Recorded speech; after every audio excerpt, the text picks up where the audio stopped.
गावातील तरुण तरुणीचं एकमेकाशी आलेल्या संपर्कातून प्रेम जुळलं. प्रेम जुळल्यानंतर दोघांच्या गप्पा गोष्टी तर सुरू झाल्या. पण जेव्हा दोघांच्या या प्रेम प्रकरणाची माहिती हळूहळू गावातील लोकांना कळाली, घरच्या लोकांना होऊ लागली, तेव्हा त्या तरुणीचं लग्न करण्याचं ठरलं. त्यावेळी त्या प्रियकराला प्रेयसी सोडून जात असल्यानं खूप दुःख वाटू लागलं. प्रेयसीला देखील त्याला सोडून जाऊ वाटत नव्हतं. पण आईवडिलांचा अपमान होणार नाही, त्यांच्या आयुष्यात दुःख येणार नाही आणि त्यांनी सांगितलं आहे म्हणून प्रेयसीने लग्न करण्यास होकार दिला होता. तरी पण ती प्रियकराला म्हणाली की मी जरी लग्न केलं असलं तरी मी तुला विसरणार नाही. हे शब्द जेव्हा प्रियकराच्या कानावर पडले तेव्हा त्यालाही बरं वाटलं, कारण प्रेयसी आपल्यापासून दूर गेली आहे पण तिचं मन माझ्यामध्येच अडकलेलं आहे असं त्याला वाटत होतं. त्या प्रेयसीचं लग्न झालं. 4-5 वर्ष दोघांचा संपर्कही होत राहिला. पण जेव्हा प्रेयसीला तिच्या पतीविषयी मनात प्रेम जागं झालं, ती त्याच्या पतीवर प्रेम करू लागली, तेव्हा तिने प्रियकराकडे दुर्लक्ष करायला सुरुवात केली. तेव्हा मात्र प्रियकराची तळपायची आग मस्तकात गेली. आतापर्यंत माझ्याबरोबर सर्व काही केलं आणि आता मलाच विसरून चालली का? हा जो मनात राग दिवसेंदिवस भरू लागला होता, त्यामुळे तो प्रियकर प्रेयसीला वारंवार फोन करून तिच्याबरोबर पहिल्यासारखं संबंध ठेवण्याची मागणी करू लागला. पण प्रेयसीने नकार दिला तरी तो तिला त्रास देणं बंद करत नव्हता. त्यावेळी प्रेयसीच्या पतीला देखील हे सर्व प्रकरण कळालं होतं. त्यावेळी मात्र प्रेयसीने मी तुला एकच वेळेस भेटेल, तुझ्या मनात जे काही आहे ते याच वेळेस पूर्ण कर, पुन्हा मात्र मला त्रास देऊ नको, अशा प्रकारचा मेसेज त्या प्रियकराला गेला. तो तिला भेटण्यासाठी रात्री घरातून बाहेर तर पडला, पण दुसऱ्या दिवशी त्याच प्रियकराचा मृतदेह गावच्या बाजूला लोकांना दिसला. त्यावेळी मात्र सर्वांच्याच काळजाचा ठोका चुकला. जेव्हा पाड प्रेयसीने ज्या पद्धतीनं प्लॅन करून संपवलं होतं, ती घटना कशी सुरू झाली आणि कुठून सुरू झाली तेच आपण जाणून घेणार आहोत. आता यासाठी आपल्याला यवतमाळ जिल्ह्यातील गोविंदनगर भागामध्ये जावं लागेल. या भागामध्ये आतिश सुभाषराव देशमुख हा सर्वसामान्य कुटुंबातील तरुण राहत होता. आतिश हा अभ्यासामध्ये हुशार होता. महाविद्यालयीन शिक्षण तर पूर्ण केलं होतं आणि याच काळात त्याचा परिचय रुपाली नावाच्या तरुणीबरोबर झाला. दोघेही एकाच परिसरात राहत होते. दोघांमध्ये अधूनमधून बोलणंही व्हायचं. दोघांच्या बोलण्यातून एकमेकाचा एवढा संपर्क वाढला की या गाठीभेटीतून दोघांचं एकमेकावर प्रेम जुळलं. प्रेम तर जुळलं होतं, पण शेवटी घरातील तरुणी ज्या वेगळ्या मार्गाने जात असेल आणि ती गोष्ट जर घरच्या लोकांच्या कानावर पडली तर मुलीचं लग्न करण्याची घाई गडबड सुरू होते. आतिश आणि रुपाली यांच्या प्रेमाचा बहर तर सुरू झाला होता. दोघांच्या भेटण्यातून बोलण्यातून दोघांमध्ये खूप जवळचे संबंध येऊ लागले होते. दोघांच्या प्रेमाचा गुलकंद चाकण्याचे काम सुरू असतानाच रुपालीच्या घरच्यांनी तिचं लग्न करण्याचा निर्णय घेतला. त्यानुसार दांडेकर लेआउट यवतमाळ येथील तरुणाचा रुपालीसाठी ठेपा आलेला होता. ज्या आतिशवर रुपाली जेव्हापाड प्रेम करत होती त्याला सोडून आता दुसऱ्या तरुणाबरोबर लग्न करणं रुपालीला देखील कठीण जाऊ लागलं होतं. पण शेवटी आईवडिलांच्या आग्रहाखातर तिने अंकुश खोडे नावाच्या तरुणाबरोबर लग्न करण्याचा होकार दिला.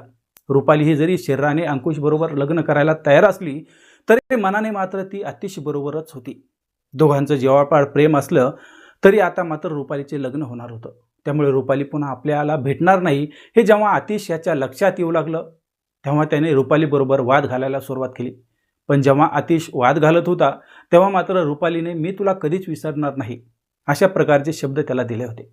त्या शब्दावर आतिश अतिशय खुश झाला होता. रुपालीचं लग्न देखील झालं. आपल्याला ती विसरणार नाही, सतत आपल्या संपर्कात राहील अशा प्रकारे आतिश मनाची समजूत काढत होता. काही दिवसांचा कालावधी निघून गेला. अंकुश खोडेबरोबर तिचं लग्न झालं. आता रुपाली ही अंकुश याची जरी पत्नी झाली असली तरी तिचं आतिशबरोबर बोलणं सुरू होतं. त्यामुळे आतिश याला समाधान तर वाटत होतं.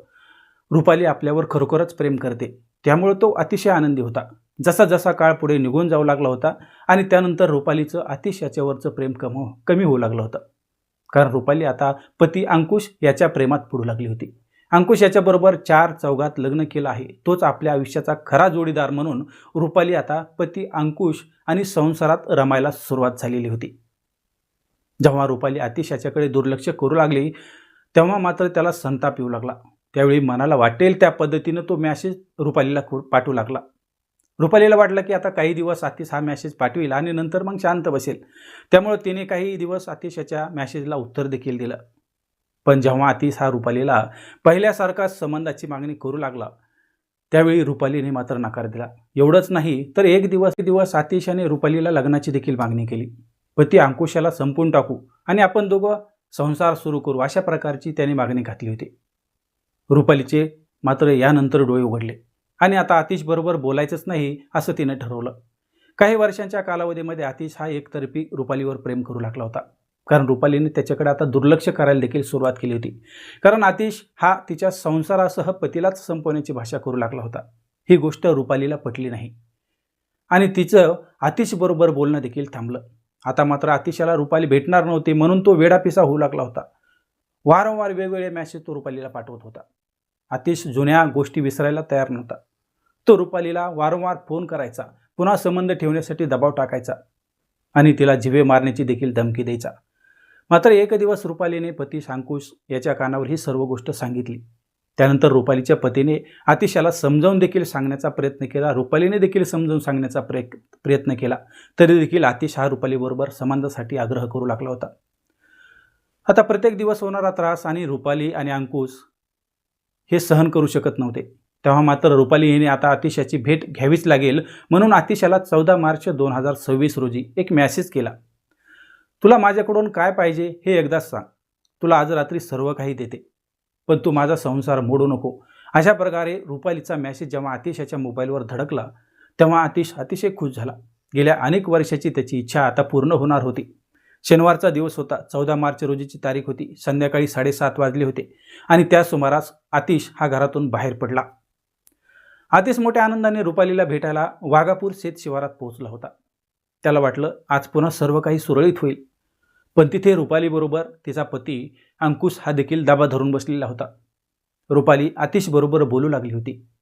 त्याचवेळी रुपालीच्या पतीने चटणीची पूड घेऊन बाहेर आला आणि आतिश याच्या डोळ्यात टाकली. त्यामुळे आतिश याच्या डोळ्याची आग होऊ लागली. त्यावेळी दोघांनी मिळून आतिश याच्यावर तीक्ष्ण हत्याराने वार करायला सुरुवात केली. आतिश जेव्हा खाली पडला तेव्हा बाजूलाच एक मोठा दगड पडलेला होता. आता आतिश जिवंत राहू नये त्यामुळे त्या दगडाने दोघांनी त्याला संपवलं, त्याच्या डोक्यात मारला. त्याचवेळी डोक्याचा चेंदामेदा झाला.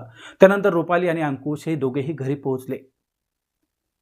घरी पोहोचल्यानंतर इकडे रात्री बाहेर गेलेला आतिश घरी आला नाही, त्यामुळे कुटुंबातील लोक परेशान झाले होते. पण येईल म्हणून त्यांनी घरातील सर्वजण झोपी गेले.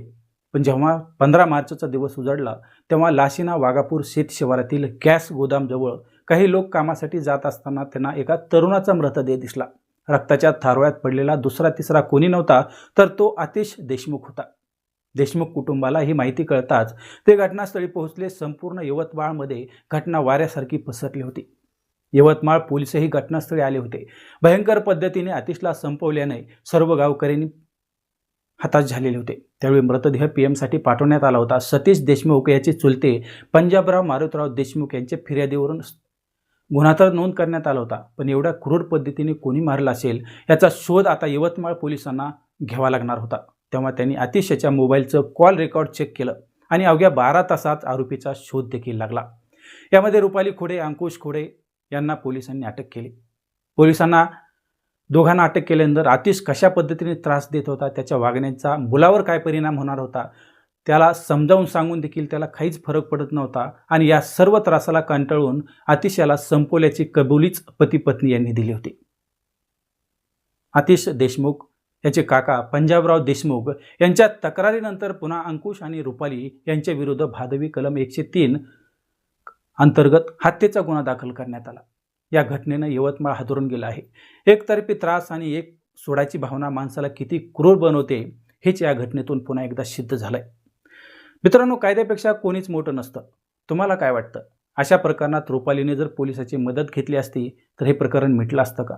कमेंट्समध्ये तुमचं मत नक्की सांगा. सतर्क राहा, सुरक्षित राहा. तोपर्यंत नमस्कार.